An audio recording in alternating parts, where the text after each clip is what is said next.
મહત્વના મુદ્દા પર ચર્ચા કરીશું અને એ મહત્વનો મુદ્દો એટલે છે ભ્રષ્ટાચાર.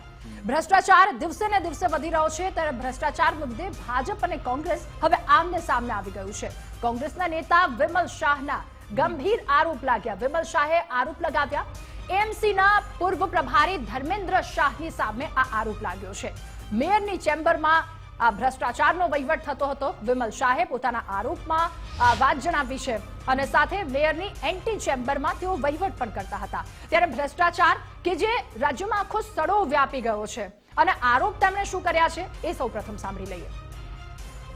અમદાવાદ મ્યુનિસિપલ કોર્પોરેશનના ઇન્ચાર્જ એવા ભાઈ શ્રી ધર્મેન્દ્રભાઈ શાહને રિવોક કર્યા. અને ઊંડાણમાં જઈએ તો આપણને બધાને નવાઈ લાગે અને ખબર પડે કે શહેરના પ્રજાજનોને આપેલા ટેક્સનું કેટલું મોટું નુકસાન થયેલું છે. જેમ ભાઈ હિરેનભાઈએ શરૂઆતમાં કીધું સિસ્ટમેટિક ભ્રષ્ટાચાર. અત્યાર સુધીમાં આ ધર્મેન્દ્રભાઈના વખતની જે વાત કરીએ તો આમ આંખે ઉડીને દેખાય કે આ 500 કરોડનો ભ્રષ્ટાચાર ભારતીય જનતા પાર્ટીએ કર્યો છે. ધર્મેન્દ્રભાઈ મેયરની ઓફિસની અંદર એન્ટી રૂમમાં બેસે અને ધર્મેન્દ્રભાઈ મેયર કે કમિશનર કરતા વધારે પાવર સાથે કન્સર્ન કોન્ટ્રાક્ટર પાર્ટીઓ સાથે કન્સલ્ટેશન કરે અને ત્યાર પછી એ વ્યવહાર પતે પછી જ એમનું ટેન્ડર એ સ્ટેન્ડિંગ કમિટીમાં પાસ થાય કે બાકીની કમિટીઓમાં પાસ થાય. કોંગ્રેસે જે આક્ષેપ કર્યા છે ભ્રષ્ટાચાર બાબતે એને તદ્દન શબ્દોમાં વખોડી કાઢવામાં આવે છે. કોંગ્રેસના ડીએનએની અંદર જ કરપ્શન રહેલું છે. એમના રાષ્ટ્રીય નેતાઓ બેલ ઉપર હોય છે, એમના દંડ થયેલા છે. જો કોઈ અધિકારી જો આ પકડાય તો તરત જ એના પર કાર્યવાહી કરવામાં આવે છે અને એને 24 કલાકની અંદર જ સસ્પેન્ડ પણ કરી દેવામાં આવે છે.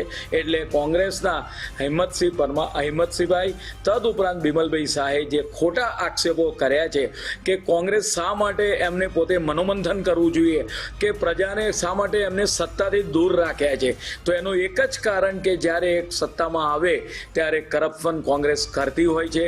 પરિણામે છેલ્લા 20 વર્ષથી અમદાવાદ મહાનગરમાં ભારતીય જનતા પાર્ટીનું શાસન છે. તો આજ અંગે વાતચીત કરવા અમારી સાથે ન્યૂઝ રૂમથી ઉમંગ રાવલ જોડાઈ ગયા છે. ઉમંગ, અમદાવાદમાં તો આપણે અનેક ભ્રષ્ટાચારના કિસ્સા જોયા છે. પૂર્વ વિસ્તારમાં હાટકેશ્વરનો જે 50 કરોડનું બ્રિજ છે સૌ કોઈની સામે છે. પછી ધર્મેન્દ્ર શાહ કે જેમની અકાલપટ્ટી કરવામાં આવી છે, 500 કરોડના ભ્રષ્ટાચારનો આક્ષેપ લાગ્યો છે.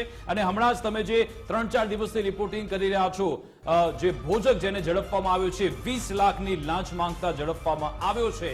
આ સાબિતી આપે છે કે કઈ રીતે અમદાવાદમાં ભ્રષ્ટાચાર ખદબદી રહ્યો છે. પરંતુ મારો સવાલ એ છે કે શું આ ભ્રષ્ટાચારમાં ભાજપ અને કોંગ્રેસ બંનેની મિલીભગત છે? શું આ બેની ભાગબટાઈથી જ આ ભ્રષ્ટાચાર ફૂલી ફાલી રહ્યો છે? વિકાસ, પહેલા તો આ બધા ભ્રષ્ટાચારની વાત સામે જનતા શું કરશે એ નથી સમજાતું. કારણ કે તમે, હું કે કોઈ પણ વ્યક્તિ, એમાં નેતાઓ આવી ગયા, તમામ એ વ્યક્તિઓ આવી ગયા કે જે જીવન જીવે છે. સવારથી ઉઠે ત્યાંથી લઈ અને રાત્રે તમે સૂવો ત્યાં સુધી તમે પહેલી વાત કે સરકારને અઢળક ટેક્સના રૂપિયા આપો છો. એમાં કોર્પોરેશન આવી ગયું, સરકાર આવી ગયું, રોડ બિલ્ડિંગ હોય કે રસ્તા ઉપર જાઓ છો, ટોલ ટેક્સ આવી ગયો, રોડ આવી ગયો, બધું જ આવી ગયું. એ બધા જ નાણાં સરકારી તિજોરીમાં ભેગા થાય છે અને એ સરકારી નાણાં જ્યારે ભેગા થાય ત્યારે એ કામ વપરાશ છે એ લોકોની સગવડો માટે વપરાય, એના માટે આ ક્યાંક પૈસા વાપરવાના હોય છે.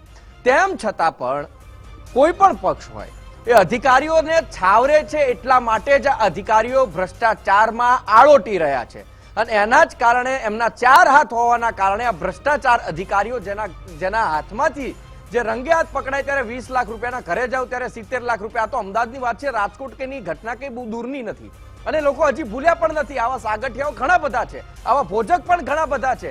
અને હાટકેશ્વર બ્રિજની વાત કરી, તોડવા માટે ટેન્ડર મોકલે છે તોય કોઈ કોન્ટ્રાક્ટર આવતું નથી. કેમ નથી આવતું? એનું કારણ છે કે કોન્ટ્રાક્ટરની લાઈન તમારા સુધી પહોંચતી હશે, કોન્ટ્રાક્ટર તમારા સેટિંગની અંદર બેસશે તો તમે ટેન્ડર પ્રક્રિયા પાસ કરશો, તોડાવશો અને ફરીથી બીજો બનાવશો.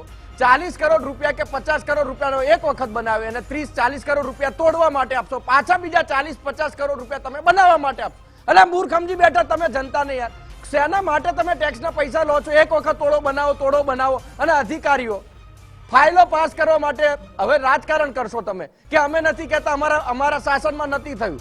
અત્યારે જે સત્તા પક્ષમાં બેઠા છે કે અમે અમારા પક્ષમાં બેઠા છીએ સત્તામાં, ત્યારે અમારા રાજમાં આવું નથી થતું, અમે 24 કલાકમાં આમ કરીએ છીએ તેમ. અરે આક્ષેપ પ્રતિ આક્ષેપ બંધ કરો, નક્કર કામગીરી કરીને બતાવો ને. આ ભોજક છે તો ભોજકની આજુબાજુના અધિકારીઓ છે, કોઈક તમારા નેતા કોર્પોરેટરો હોય, પોલીસ, એસીબી જેને લઈને ગોળ ગોળ ફરતી હતી. અરે વિડીયો જ ખાલી લેવાનો હતો ભોજકનો, એના માટે ક્યાં તમારે એસીબી ને આમથી આમ ભટકવાની વાત આવે. એટલે ક્યાંક ને ક્યાંક તપાસ ખરા અર્થમાં જો થશે તો કોર્પોરેશન થી માંડી અને ઘણી બધી એવી જગ્યાઓ છે કે જે અધિકારીઓ ટેબલ નીચેથી હજી સેટિંગ કરે છે. આ ધર્મેશ શાહ કે જેઓ કોર્પોરેશનમાં હતા, ભાજપ પક્ષમાં હતા, એના ઉપર સીધો એક આક્ષેપ થાય છે કે મેયરની એન્ટી ચેમ્બરમાં બેસી અને કમિશનર મેયર કરતા પણ વધારે પાવરફુલ હોય એમ કોન્ટ્રાક્ટરો સાથે સેટિંગ કરતા, તેમને ટકા નક્કી કરવામાં આવતા અને બાદમાં ત્યારે જ એમના બિલ છે પાસ કરવામાં આવતા હતા. જ્યારે ભાજપ પ્રતિ આક્ષેપમાં એવું કહે છે કે કોંગ્રેસના ડીએનએ માં ભ્રષ્ટાચાર છે. આક્ષેપ આ બધું બંધ કરી દો. જનતા હે, સબ જાનતી હે, કોનો કોલર કેટલો કાળો ને કોનો કલર કેટલો ધોયેલો છે એ બધાને ખબર છે. પણ ખરા અર્થમાં કામગીરી કરવાની ઈચ્છા શક્તિનો અહીંયા અભાવ એ સ્પષ્ટ દેખાઈ રહ્યો છે. વિકાસ, બિલકુલ આભાર ઉમંગ, તમામ જાણકારી આપવા બદલ, અમારી સાથે જોડાવા બદલ. વિકાસ, આ બધી એવી કરતૂતો છે કે જેમાં તેરી બી ચૂપ મેરી બી ચૂપ, પરંતુ આ તમામની વચ્ચે નેતાઓ અધિકારીઓ પોતાની 7 પેઢી તારી લે છે અને જનતા ભૂખે મરે છે. બિલકુલ, અને જનતાના પાલામાં આખો ગોલ ત્યારે આવે છે જ્યારે ચૂંટણી આવતી હોય છે ને ચૂંટણી સમય જ તમારે ખરી તમારી જે ફરજ છે તે બજાવવાની હોય છે. અને તમે 5 વર્ષ તો આ બધી ફરિયાદ કરતા રહો છો કે ભ્રષ્ટાચાર આચરવામાં આવ્યો છે, અમને સુવિધા નથી મળતી, અમારા પૈસા વેડફાઈ રહ્યા છે, પરંતુ જ્યારે તમને મતદાનનો મોકો મળે છે ને ત્યારે તેનો તમે ઉપયોગ કરશો અને ગુજરાત ફર્સ્ટ જે ભ્રષ્ટાચાર સામેની જે ઝુંબેશ છે તે યથાવત રાખશે. આ મુદ્દાની વાતમાં બસ આટલું જ. તમામ સમાચાર અપડેટ્સ માટે આપ જોતા રહો ગુજરાત ફર્સ્ટ ન્યૂઝ. નમસ્કાર.